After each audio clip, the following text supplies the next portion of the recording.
there a writing craft book on your bedside table? Has it been there for a while? Do you keep meaning to get past chapter 2, or chapter 1, or just the first page? Then the Words to Write By podcast is for you. Hi, I'm Renee. I teach composition and creative writing to college students. My background is in poetry, but I'm working on my memoir. And I'm Kim. I'm trained as a science journalist, but now I'm trying my hand at short fiction. Each week we'll be tackling a chapter of some well-known, but perhaps not so well-read, writing craft book. Together, we'll uncover brilliant insights, face the hard truths, and totally disagree when the author is wrong. This is our podcast, after all. And then we're going to take what we learn and apply it to our own writing by doing the book's suggested exercises. We're inviting you to read along, or just tune in for the Cliff Notes version. We're committed to improving our own craft, one writing advice book at a time, and we'd love for you to join us.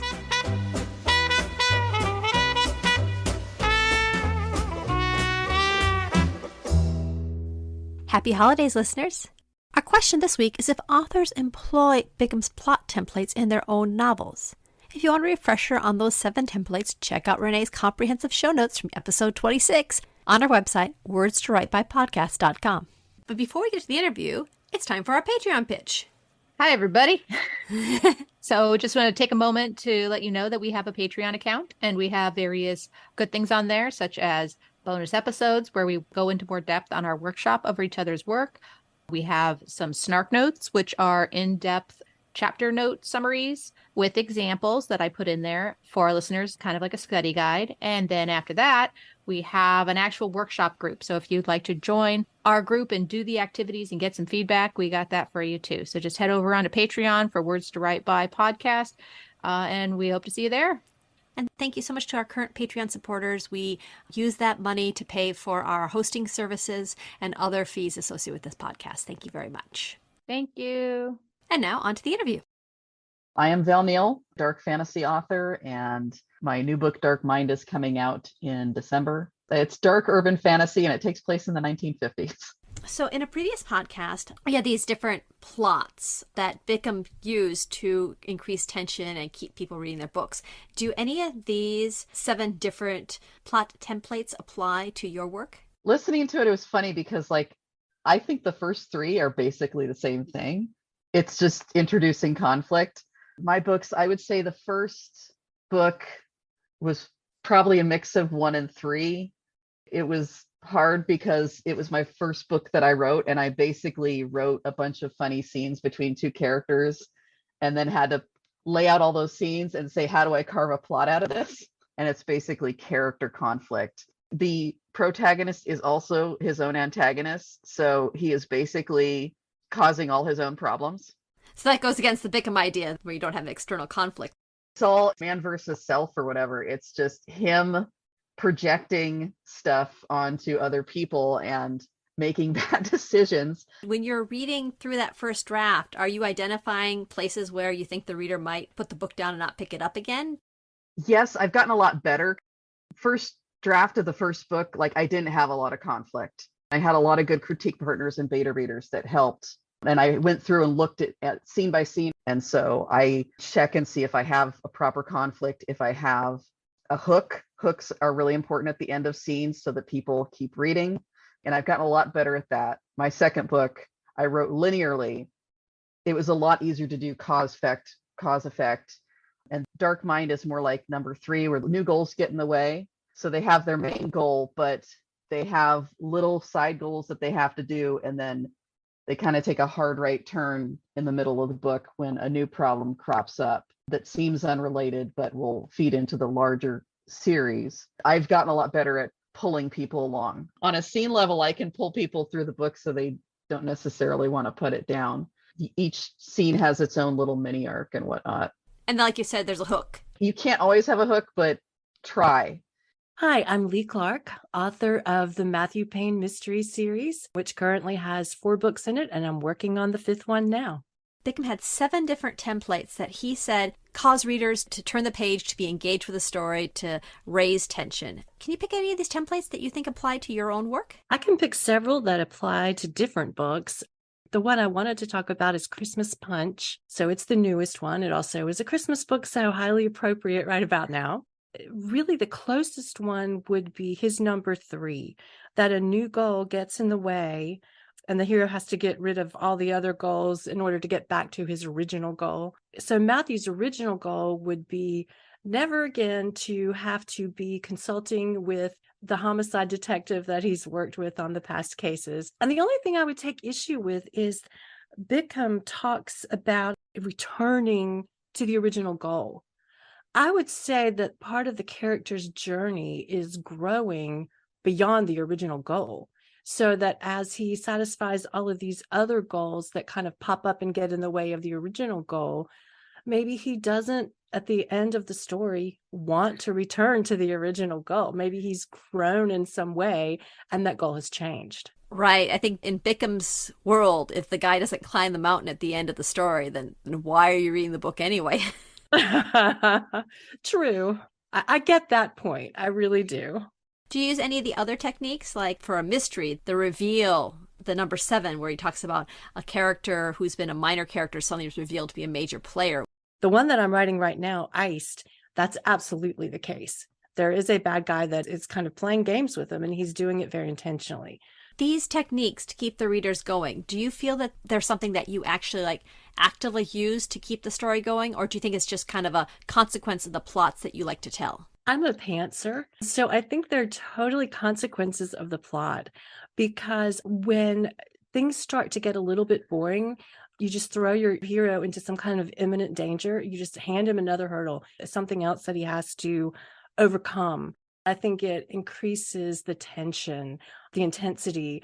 You don't want your readers to think, I'm going to put this book down now. You want them to keep turning the pages. I mean, that's Bickham's whole premise, right? Right. I would say I don't plan them necessarily. They follow the plot, but, you just keep throwing that hero into imminent danger. My name is Nick Chiarkas, and I have my novels here. Here's the most recent. It's Nunzio's Way. It is a crime thriller, not mystery. In a mystery, it's a whodunit, like a Sherlock Holmes, and you're going to work with the detective to find out who did it. In a thriller, you kind of know who the bad guy is, and now you're going to be held in suspense, waiting for somebody to catch him or her, or not, that he gets away with it. And so it's a crime thriller. Those are both ways to keep the audience turning the pages of your book. Bickham has several different templates that he uses to keep readers engaged. Yeah. And I don't agree with him on everything, if that's okay. That's fine. We're all about disagreeing with these books we read. Okay, good. First, let me say, I think if you focus too much on the structure and what's right, or anybody's design, I've read more books than I care to remember on how to write a novel. There's just too many things to think about, as opposed to just letting yourself go and write. The way you get the reader to turn the page is they have to fall in love with the characters, even the bad guys. They want to like those people, and they want to know what's going and then what happens to them. So you would say, rather than the structure of the book, it's the characters themselves that keep your readers reading. Yes, it's the character. It isn't the structure. The story is wonderful. It has to be a really good story. The story is the snow. But the plot is the footsteps in the snow. And your reader wants to follow those footsteps. You have to lead them someplace. And if you keep giving them cliffhangers where they don't know where to go, they'll stop following the steps. So the plot is what moves it along. But loving the characters, I think. Stories have to be character-driven. The problem with the cliffhanger is that I become conscious of the person telling me the story. I become conscious that it's a story. And as I read on, I'm still thinking about what happened to this person. I'm not even paying attention to the words in the next few sentences. I don't want to do that to my readers. I want them to follow those footsteps where I want them to go. Thanks to all our guests. And now we're going to dive into our penultimate scene and structure episode, specialized scene and techniques. Have I mentioned that I hate his chapter titles? So we're now on chapter 12. Yes, I feel the book getting smaller and smaller. Yeah, a lot of these chapters feel like asides now. Like, oh, I haven't covered this yet. How much more can I throw in here? Last bits of stuff before the final exam. It kind of is. And it reads like that, too. There's these big chunks of data. the professor didn't like use time management well throughout the semester. I don't know. Not that I've ever done that. So you made an observation before we started the podcast about the approach that he's taking at this point. I found that fascinating. You want to rephrase that? So halfway through this chapter, I'm like, this is weird stuff. He's not giving a lot of examples. It's all, rhetorical. Like, if you want to do this, then do this. If you want to do that, then do that. And you're like, who thinks in these terms? How would a reader apply this stuff? I mean, do you think in structural units now while you're writing? And like, has Bickham entered your brain? Because I'm reading this going, I would never think of these things while I'm writing. Well, I got the same feeling. At this point, we've gotten so far away from what a plot of a story is. We can go over these specifics, some of the details, but like Bickham will take a secondary character and a subplot and basically say, well, this is how you raise the dramatic tension in this scene by introducing this character here. And this is how this character's thing must, not plot-wise, but structurally has to end in order for the action to keep going. You read books because you want to read the stories. And you want to believe in the characters and that everyone's doing these things because it's part of the story. But in Bickham's world, they're all just moving around and playing a structural role to keep people turning the page. Yeah. It's like he sucked the story out of the story. It's very confusing because it all just kind of melds together while I'm reading this. Like, I don't know if I'm ever going to use this stuff. Like, is this a reference manual? Do I go back and reference this after I've written my draft? Is this only helpful if people in my workshop have also read this book and are following it to the T? At the very beginning, he said, the reason why I'm going to teach you these techniques is it will make it easier for you to be creative in your writing. It'll actually make it easier to the writing because you will know these structures to build your story on. His theory is that, yes, you're going to have a side character and you're going to be invested in what this side character does and their plot and all that, but as a writer, you realize when that subplot is going to derail the rest of the story, or if it's starting to derail the rest of the story, here's how you fix it. It's still very hard to follow for me. I just don't think in those ways when I write. And this part of the book, I'm getting a little bit of anxiety because he's almost like throwing out these rhetorical situations in ways that I would never think about a story. And then it makes you feel like, yeah, you're about to take an exam. It's like, I need to know these 11 things and I need to memorize them and I need to be able to apply them in this exam. Maybe it was. Maybe he had a test for his students. I'm not sure. Here, I will give a bit of hope for you. I'm not sure if this happened in your classes, but when I was doing my classes, they were all science classes. And we'd get to the end of a particular class and I would feel like I was getting absolutely nothing. Like, it would be on genetics, transcription, translation, this, all these things going on, have no clue. And then I'd go to my next semester and I take immunology and suddenly realize, oh yeah, that thing about transcription, it applies here. So I did find that I learned more from the classes than I thought I was learning, because when I went to the next class that relied on those materials, they made a lot more sense. Did you have that going on when you were in school? Yeah. In fact, I used to tell my students, I have to remind them that they're taking the intro to college composition. And I'd have to remind them, hey guys, this is hard stuff. They almost assume that they have to get this stuff, but if they don't, they're dumb. And I'm like, no, this is hard stuff. You're learning thesis statements and topic sentences, and people don't just pick these up. You have to go to college to get this stuff. Sometime next semester, in the middle of the semester, you'll be in another class, and then you'll be like, oh, thesis statements. That's what she did. It's not going to happen right away. Our understanding and learning doesn't take the shape of a semester unit. But it's one of those things that you can't quantify. Sometimes it just takes months. You have no control. You just have to wait it out. So maybe that's what's going on here. Maybe we can touch base next June and say, hey, Renee, now you're publishing your memoir. Do you think maybe you might be managing your scene and sequel techniques a bit more like Bickham said? Are you seeing how the subplot introduction works now? Yeah. We should make a little note somewhere for future episodes. Remember, we talked about this. Let's come back. And our discussions are kind of revealing how we feel about learning.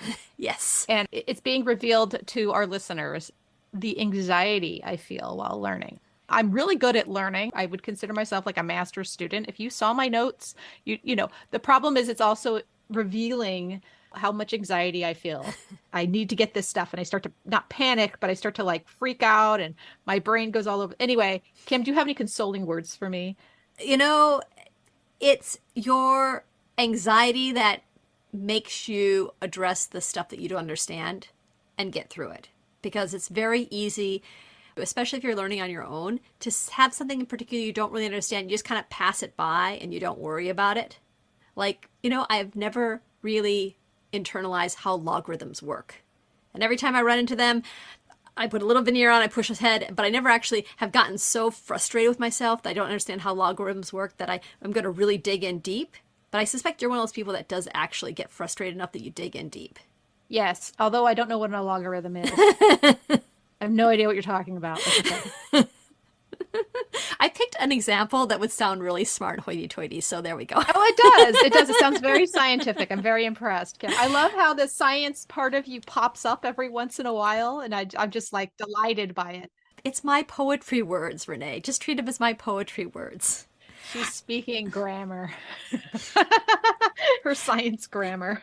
So these techniques and stuff that he gives us are very abstract. So I thought, as opposed to our previous podcast where we went through and we tried to find examples in various books for the stuff he was talking about, let's just go on these and identify stuff that personally resonates with us in the stuff that he says, if it maybe applies to something that we're working on or that we've thought about. And if it doesn't, we'll just move on through. Sounds good. I like that plan. This is why we keep Kim around. And I do the editing on the podcast. Oh, that too. Yeah, that's a big one. Thank you, Kim. So Bickham has 11 points. 11 of variations on these structures and all that. And I noticed it, that in the end he does say, nearly always the answer is not to jettison the classical structure, but to know how to bend it. So today we are going to bend it like Bickham. Bend it like Bickham. Awesome. Just, I've been waiting to use that phrase the entire frickin' book. So I'm so glad he did the setup. That was a good movie. Yes. So he has 11 of them, but then he helpfully puts them into subsections. So we're just going to tackle the subsections. And if you want to see the bullet points, that's what Snark Notes are for. Yep, there's always the Snark Notes. First up is scene/sequel technique. We're talking about interrupting a scene with another scene or something. And he says, yes, I told you before not to do it. But I told you not to do it before because it was a mistake. Someone accidentally did it. And here we're going to do it to increase the dramatic tension of your book. Yeah. He says to throw in some kind of mini disaster to derail the character. But he says to only do it if you know that your reader is already hooked and they're not going to get annoyed and put the book down. And to figure out some way to get them back into the story so you don't go on this tangent of this extra thing and never get back to your proper scene disaster, which is supposed to end your original scene. You could use this in a variety of ways, but he mentions the new character who wants their own scene. You threw in a new character and it's like, hey, I want a scene too. It's like every sitcom secondary character that everybody claps on when they show up because they know that something wacky is going to happen. Oh, yeah. It's like every time Kramer walks into a Seinfeld scene. I was thinking of one of those Armageddon movies at the end where some surprise wacky scientist shows up and then drops the bomb, gives this new information. Hey guys, did anybody ever notice the alien blank? And everyone goes, oh, that's true. And then we never hear from that scientist again. I liked where it's not just interrupting scenes, but he's also talking about interrupting sequels. He had two examples that were useful. Number one, you have a character that's going through a sequel. Some disasters happen. They're feeling low. And this character has no way of actually getting themselves motivated at this point to do anything else. And so at that point, Bickham says, well, you introduce another character, so it becomes a scene, who's there purely to either positively motivate or threaten this character in such a way to get their butt in gear and get them moving. It's the good cop, bad cop scene within a sequel. Yeah, so that was a useful one. The other one that I liked was the idea that you interrupt a sequel so that you end the sequel at the end of the chapter. Oh, for dramatic effect? It's the equivalent of a cliffhanger, but for sequels, where the person comes to resolution and they're going to do the next thing.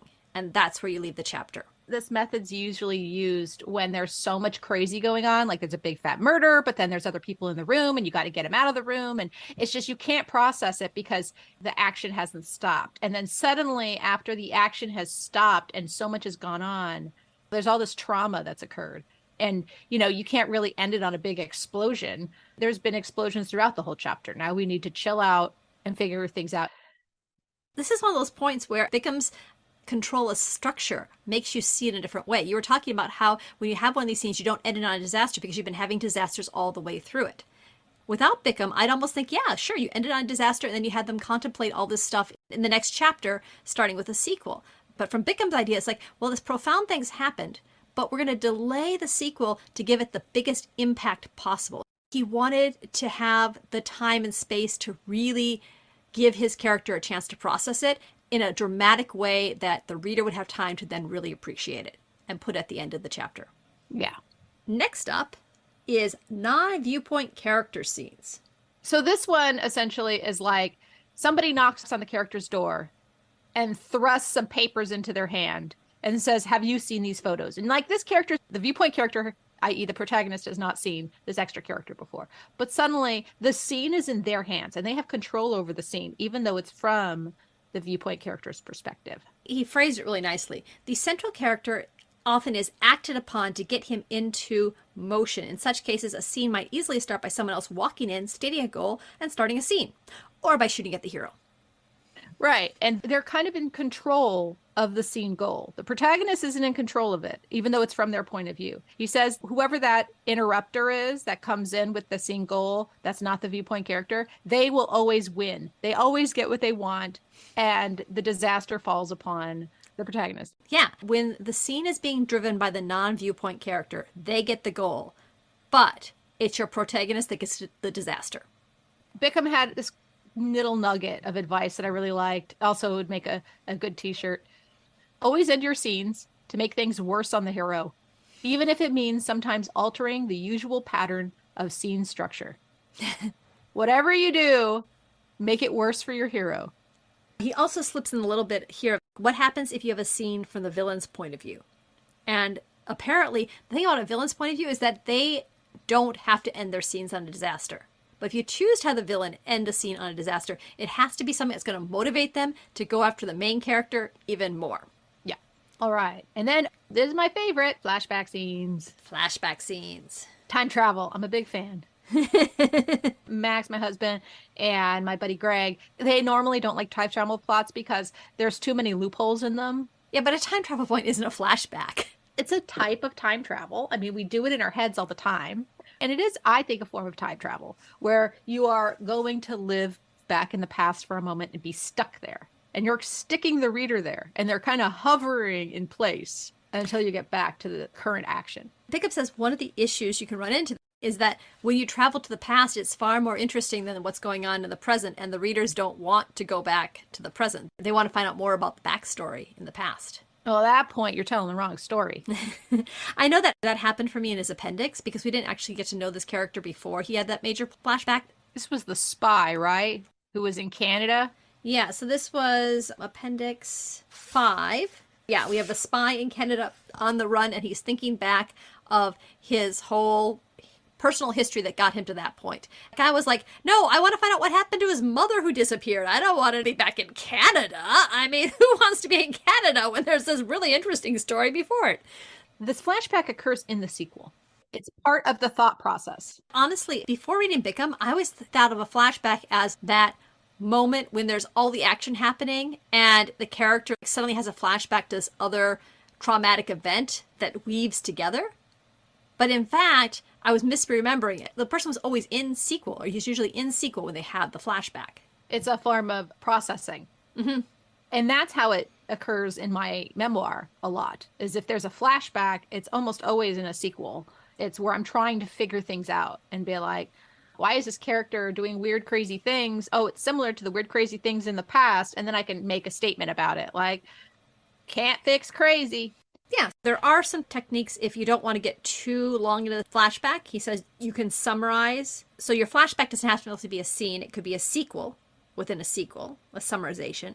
Or he also talks about scene fragmentation. Did you understand what he was talking about for that? You know, all I did was highlight the example. The whole example? No, I gave myself a note. So he says that often you see only a fragment of a scene, sometimes as little as a single vital dialogue exchange inside a present scene internalization or in the thought portion of a sequel. And I wrote, what? I'm like, oh my God, this reads like science, right? I don't even want to try to parse what the heck that means. I'm just going to go straight into the example. Don't do it, Bill, Richard pleaded. Bill grinned and continued to strap himself into the bungee harness. Don't be ridiculous. People do this every day. What can go wrong? Right. This is one where you actually are in a scene and then you're jumping into a flashback that's another scene. It then goes on to Richard froze. The words ripped him out of the present time back into that high, windy mountainside 5 years earlier. It had been Gina on that ramp trying to get herself into the hang glider, which at this point everyone knows exactly what happens. Right. Gina, please don't do this. Right. Like we get it. Right. And she ends with, you're just being silly. What can go wrong? And then she'd launched and the wind had tipped her wings almost instantly and she'd fallen like a bird shot out of the sky. Now here was Bill taking a similar risk using the identical words, what can go wrong? Okay, this is bad. Like, I would read this, put that book down. I'd be like, this is tacky. This is bad. Amateur writing. This was an example, and he wanted to specifically show you the points of it. Here he had a trigger in the scene that immediately put someone back into a flashback, and then he showed how that trigger was immediately relevant to the current situation. I have a question. What happened to the appendices? In the beginning, he had these great appendices and descriptions and a line analysis of stuff. It was great. And then halfway through the book, they stop.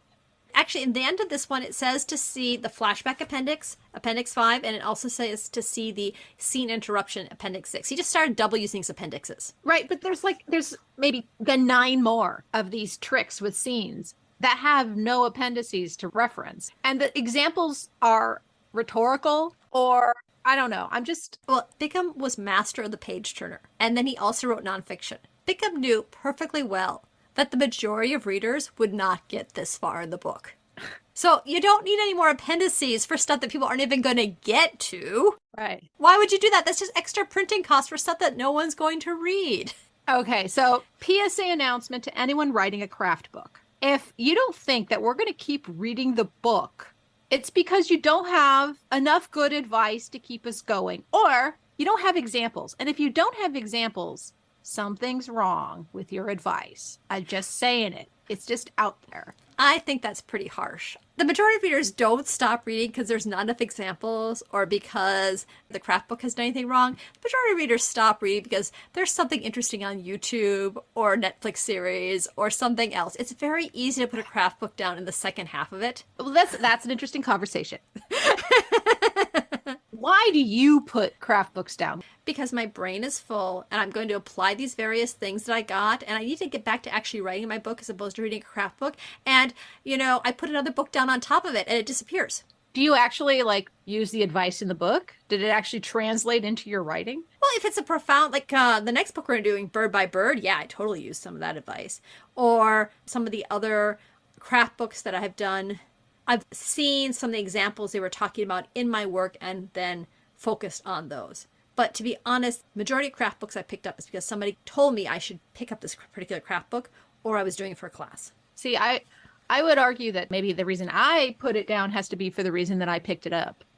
I have an expectation, and maybe it's a false expectation, that this book will fix something or that I will learn something and get something out of it for a specific problem. And when it doesn't look like it's going to be that ultimate solution, I put it down. We only have so many hours in our lives. Right. And there's always another cool, shiny thing that comes up over the horizon. Would you suggest somebody, if they pick up this book and they ask, hey, should I read Scene and Structure? Would you tell them to get this far? I'm finding some really interesting stuff in this part here. At this point, he has drilled into our head enough about how a sequel works, how a scene works, that you can actually start parsing this stuff. Because if you hadn't read carefully up to this point and someone's saying, well, if you're interrupting a sequel with a scene, you need to make sure you put in this element and that element and your disaster needs to come here, you'd be like, what? Well, see, I'm already like, what? No, you're getting this. But like we said, this stuff is hard and we just work through it. Right. So we did flashback, and then he gets into the all-dialog scenes, which I see some writers are very heavy dialogue writers, and I actually like them because it's a really fast-paced book. Right. I think his big advice here is that it says it's all dialogue, but in fact, the phrase is, it's a paradox, but all dialogue scenes sometimes take greater care in description and viewpoint reinforcement than does a more action-orientated one. Because you need to have your takes. Unless the two individuals are so uniquely different in their voices, and there's only two of them, you're going to need takes. He said, she said, whatever. But you're also going to need observations and internalizations and also descriptions of everything around as well. All dialogue is a little bit of a misnomer because it makes it sound like it's just a series of quoted dialogue all the way through. But in fact, what it means is it's the dialogue that's the cause and effect all the way through. Yeah. And everything else is support. Yeah, it's like chocolate chips in a cookie. The cookie is like the dialogue scene, but it wouldn't taste very good without the chocolate chips. I would say the other way. You get the chocolate chip cookie for those chocolate chips. But if they weren't being supported by a cookie, you'd just be eating a mouthful of chocolate chips. Sure. I don't know. Either way you go, I want a cookie. Like right now, I'm thinking of cookies and I want them. All right, dear listener. And then it is the flip side. You have an all action scene, which also requires an internal dialogue to kind of keep it going too. In a car chase scene, no one's having a dialogue back and forth with anybody usually, unless there's someone else in the car. But when you're writing it, you have to include internalized dialogue to support the action and make it more engaging. Right. Oh, I want to talk about a pet peeve for a second. Okay. All right, you novelists out there, listen up. When it comes to these tags or descriptions, Bickham does mention like having to describe how someone's speaking or descriptions of their face because they're talking, right? Don't overdo that. Please don't. I don't care about the little twitches of their mouth and their eyebrows moving. Some people go way too far into, one, how something is said, and two, what's going on with their face. I just skip that stuff. Just letting you know. And in fact, it annoys me that I have to skip that stuff because I don't really care. The dialogue should be carrying most of that. That's my theory. But what if the speaker's a sparkly vampire and you want to see how deep and sensitive his eyes are? I could not get through that book. So my sister-in-law loves that book, and I know many people who love that book. I'm not dissing those people, okay?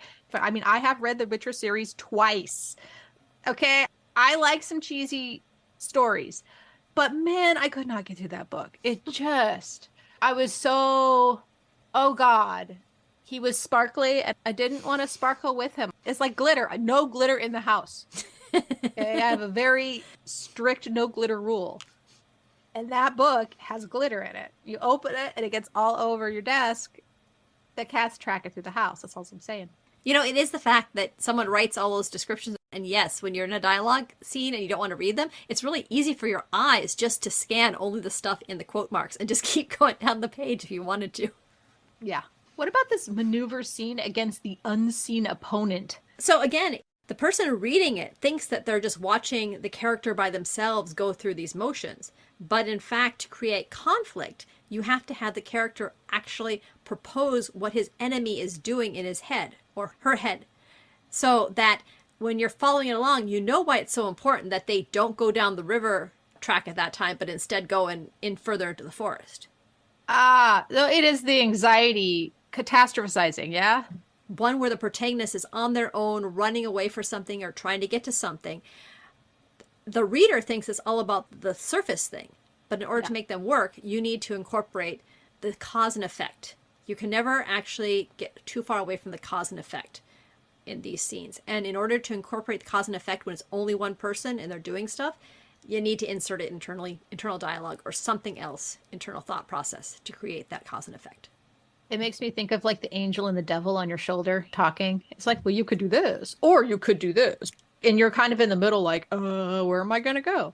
And that is exactly a method that writers or cartoonists usually have come up with in order to actually make something happen when the character is standing there not sure which side to go for. Yeah. I like that example. That's good. Cool. Then there's the multiple agenda scene. So multiple agenda scene is like, there's a scene, but there's various different goals or various ways the goal could fail. And they're all competing. Right. And you can't just knock them out. You actually have to address them because you've introduced all these things. And if you were to address them, your reader would be reading and saying, but wait a second, you didn't mention the dog at all. And that was a really important thing. So I had thought of an example earlier in a previous episode that illustrated this one. He gives this example of the hero must confront the entire board of directors. And immediately I knew what he was talking about because in our Making a Scene episode 18, I included a scene from Aliens where Ripley is in front of a board of directors and they're all giving her shit in different ways. Lots of alpha male dogs in the room. Yeah, and I said in the show notes, here's an example, some show notes, dear listener. If you've not been to our website, here's me breaking down a scene. So Ripley, the protagonist, says the scene goal out loud. How many times do I have to tell you? And then I put in brackets, what happened to the Nostromo and the crew on the planet? And then the story question was, will she be able to convince and also warn the Weyland Corporation about the alien threat? And the answer is no. And no, and no, and no. Like, they're constantly throwing things. Well, you caused all this much damage, and you don't actually have any proof of these aliens and all of these things. And she's trying to explain the bigger threat here, which is maybe I don't have that proof, but I did live through it, and it really is a threat. And you guys are like nitpicking all this bullshit when really these aliens bleed acid and like will eat your face off and impregnate you. And not in a good way. And not in a good way. I thought it was actually a really, really good scene. So if you are watching Aliens, it's in the beginning when she's in front of the board of directors. It's a great scene. There's a lot of things going on and the goals are competing. And she sticks to one, which is what you need to do in a scene like that, where you kind of funnel them into like the main conflict. One of Bickham's golden rules is, when in doubt, restate the scene goal. Yeah. That's what she does. She just restates her scene goal over and over again. And the disaster, he says, should be clear-cut at the end. Like, it's one disaster. It's a big general disaster that kind of closes the loop of all those worries. Yeah. We're getting to the point where we give ourselves a writing assignment. And the obvious writing assignment would be very much replicating what we did last time, which is we pick one of our own writings and we apply one of these ideas and techniques to it, and we rewrite it or modify it, and we talk about it. But we just did that, and it's getting really close to Christmas time. Yeah. Hey, dear listener, we've got lives. So what are we going to do so we don't have to do a writing assignment this week? Okay, what are we going to do? So here's what I'm thinking. Very soon we're going to put this book down, and we're not going to pick it up again for a really long time. So I'm going to go through the book, and all those things I underlined. I'm going to identify 5 main points going forward from Bickham that I'm going to keep and hold dear. Did you just come up with that? Off the top of my head. Oh, you're awesome. 5 main points from Bickham. I love it. And then it'll actually be applicable. Yes. And then we'll write them up and put them on our a t-shirt. That would be cool. No, it'll be on our Patreon site.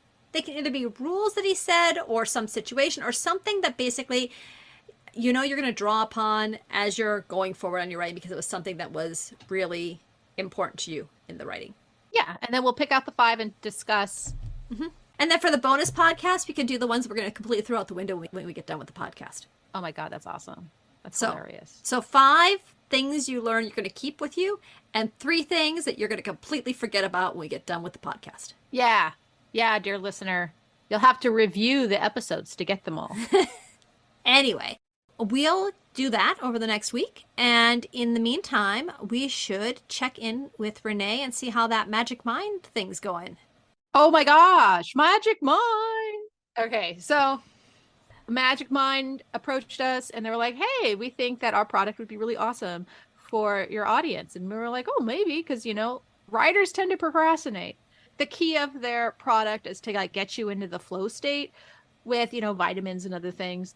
They're these little tiny shots of pure concentration. You get them in these little containers, and Renee's got a whole pack of them, and she has one every morning right before she has her coffee. Yeah. And it's a bit of caffeine and a bit of other stuff, and it keeps you focused, right? So they sent me this thing where I got like 2 weeks supply to see if it ups my motivation. And it's got matcha in it, and it's got like some mushrooms in it, and it's got some turmeric and some other vitamins. And I do take vitamin supplements anyway, but these extra ones are really nice. Like the matcha gives you a little kick. And I do drink a lot of coffee, but this one feels like kind of a different caffeine. The key here is that it builds over time. So like you can't just take it a few times and be like, oh, did it work or did it not? You kind of got to give it a try for like 2 weeks.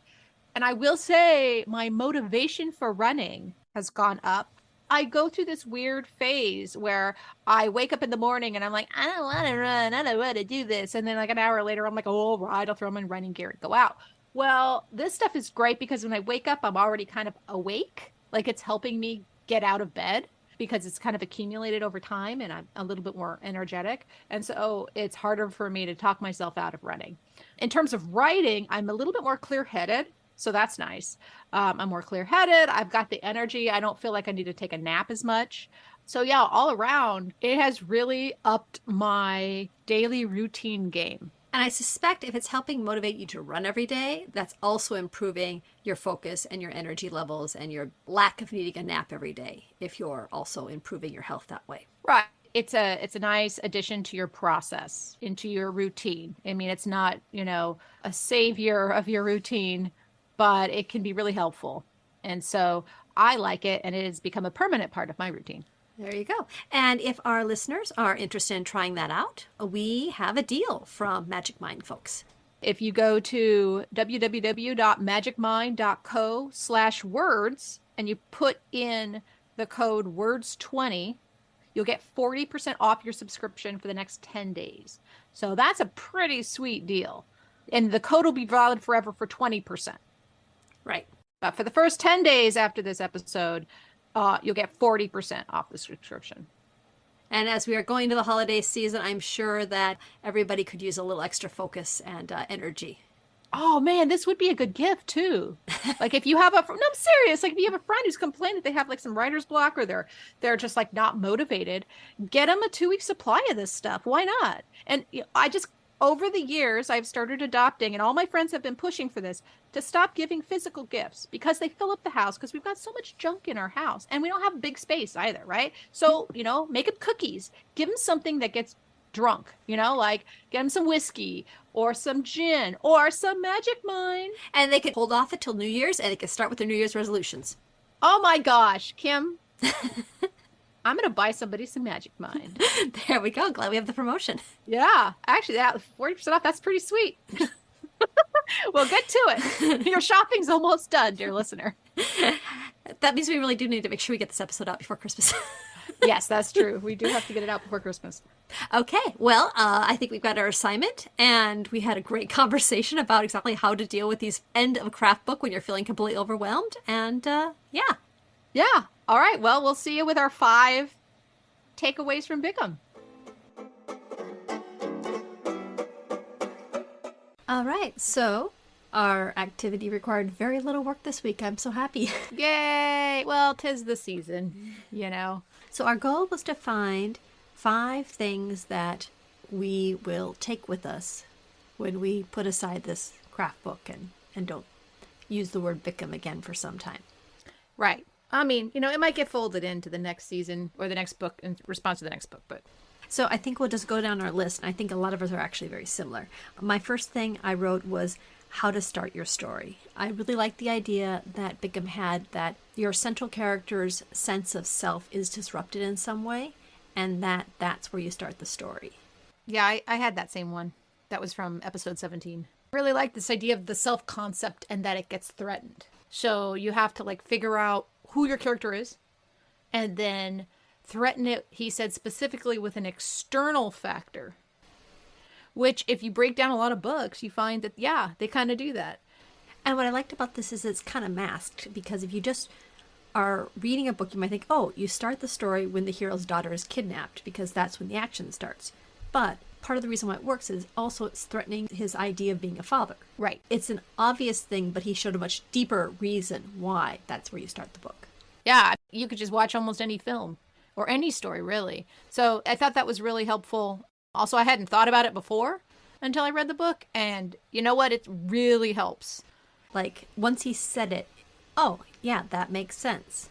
Yeah. I found that a lot of the advice in the Bickham book has opened my eyes to seeing how that is being practiced everywhere. And that's one of the things I've learned. Yeah. And, it's interesting. I talked to a lot of my friends who listen to our podcast. Thank you, guys. Shout out to Corby, Linda. They listen to our podcast and, they're not writers, but they really find the discussions kind of fascinating because they love stories. And so this book in particular kind of breaks down the magic. It pulls back the curtain on what's going on in a story and why you like it. And they've told me they've identified like, oh yeah, this book does that based on the things that you and Kim talked about. Right, because every book has a story and you always start with the beginning of the book. So the next thing I wrote down was what is in a scene. Specifically, the stating of the scene goal and ending in a disaster. And again, it's kind of obvious once you start looking at it, but the whole idea of having a scene goal and that you state the scene goal is something I would not have thought of before. But I think it's so useful in characterizing your scene and figuring out what's going on. Well, yeah, and it just reveals to the reader what the purpose of the scene is. I remember when I tried writing a novel, I did finish the draft. It was pretty awful. But when I was writing the novel, one of my problems was I was writing scenes and they just kind of felt like they were just talking heads, just relaying information. And now I go, oh, I can see what my problem was. It was totally the fact that my character didn't have a scene goal. And you know what's great about this one actually is for memoir, if you're like creative nonfiction, memoir, and you're writing a scene, the same goes. You as a protagonist have to have a goal. And then at the end, the best part, I think, is that tactical disaster. It either ends with a yes, but, or a no, and. Like, yes, you get what you want, but, or no, not only do you not get what you want, now there's an and. Like, and this happens, and this happens. Yeah, it just crystallizes what you need for a scene. Do you use this when you're writing? Here's my thing. I'm saying that I'm going to use this information, but I'm not going to use it exclusively. When I'm looking at a scene that's not working, I'm going to pull out what's the scene goal, what's the tactical disaster. Right. Just keeping track here, you put your scene goal and your disaster as two separate things, right? I think that they're two separate things within a scene. All right. So my next one was, what is in a sequel? And this was brand new information. And now when I'm writing, I actively think, oh, wait a second, I'm writing the sequel part. So I have to hit the emotion, then I have to thinking where I like rehash what went on, analyze it, plan something new, commit to that, and take the action. And that's just really useful when I find myself in that part of the writing to know where I'm going. Yeah, it's interesting. I've noticed a lot of scenes will just end and there's nothing after. And then you think, well, what is that character thinking? These sequels essentially do that. They include the segues between your scenes. In general, I would say between the tactical disaster scene goals and the steps to the sequels, if you're getting comments in a workshop, if they are content related, they're probably one of these things. You could just go down this list and be like, okay, my workshop member said that they're not identifying with this character, or they don't know how they feel, or whatever. It's like, oh, well, that's probably a sequel. Oh, I didn't share the thought process of that character, or I didn't make them plan. You know, how did they figure out to do the next thing, right? To just kick off the next scene. Or, you know, I'm not really sure what the purpose of the scene is. Oh, there's a missing scene goal. And I also like the fact that a sequel is a linear thing. And you don't have to treat it linearly, but when you're like, just struggling to write the darn thing down, it's like, okay, what are the emotions? Okay, what do they think about it? There's a progression. So you're a strong proponent of the like planning the scenes and sequels ahead of time like Bickham did, and then like doing variations later? No, I don't plan them, but when I'm at the point of just trying to figure out what to write next, it's useful to know that I'm in a sequel. So that means I've identified what the emotions are. Okay, now I can go on to thinking about what's going on. It's like a progression. I'm sure a lot of writers run into this where you start getting deep into the character's emotions and you just start kind of spitting out of control and it goes nowhere. And this is a really good way of saying, okay, had the emotional moment, now take it back to the story. Yeah. What's your next one? Well, mine was an error, actually. So in his common errors, I think it was episode 21 or 22, he talked about the forgotten scene goal or the missing scene goal. And I was missing a lot of scene goals in my scenes, but also the scenes would go off in weird places because my family crazy gaslighting people. And so it's like, what? None of this is making any sense. And it was helpful for me on like my own level, like, oh my gosh, even me as a person couldn't figure out where this was going. But now I know why I wasn't able to write about it in a way that made sense to anybody, because it didn't make sense even at the time it was happening. So now it gives me a way to shape an experience that's not going to follow a narrative arc. It helps me put it into a narrative arc by making sure that there is a single, whether or not, in real life, we don't always have singles. Right. But this is a really great way to help memoirists shape their experience into a narrative. I'm definitely keeping that one. Right, because the critical thing is you don't experience your life as a story, but a memoirist has to take their life and turn it into a story. And they can do that partly by identifying parts of their lives and sticking a darn single in. Yeah, that's one of them. That's my personal issue, is not having single. But using these templates, essentially, these steps, for a linear memoir anyway, they can be really helpful. When you're starting to do some experimental stuff, and I do those in my memoir and also some essay-like stuff, some of this may not apply. But if you're already going into those experimental realms, you probably already are familiar with the tricks that writers use, so you would be able to identify when this wouldn't apply. The other thing I learned from him is where to put your flashbacks. Where do you put your flashbacks? Put them in the sequels. But it's nice to have a framework again to say, okay, there is a flashback. Oh, it makes perfect sense. This person is thinking stuff through. There you put in the flashback. All right. So that was all I got.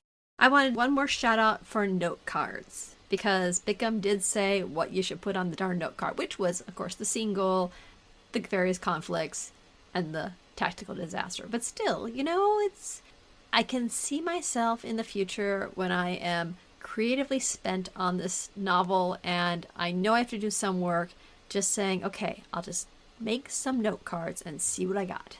Yeah. So I'm itching to finish my book, partly because I have another book in my head I want to write. Oh, that's good. It's a novel, and I've had it in my head. I think you've mentioned this one before. Yeah. It's based on a book that I taught a lot. Anyway, so I want to write it, and I'm itching to write it, and I'm totally following. Totally gonna get those note cards, and I'm totally gonna just plan the whole thing out. Totally Bickhamize it, and then deconstruct it. That's my plan when I get there. Hopefully I'll finish this book within the next 6 months or so that you can join me on my journey through fiction. All right. I think we'll call that an episode. And if you want to find out the stuff that we are not going to carry over from Bickham, you can listen to our bonus podcast. Yay! Thanks all for listening, and this will probably come out right before the holidays. So happy holidays, happy New Year. Happy holidays, happy eating, and happy baking.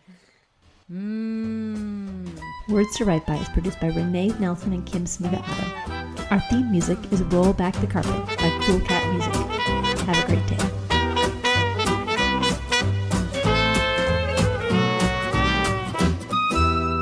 Yeah, I cooked a lot of cookies the other day.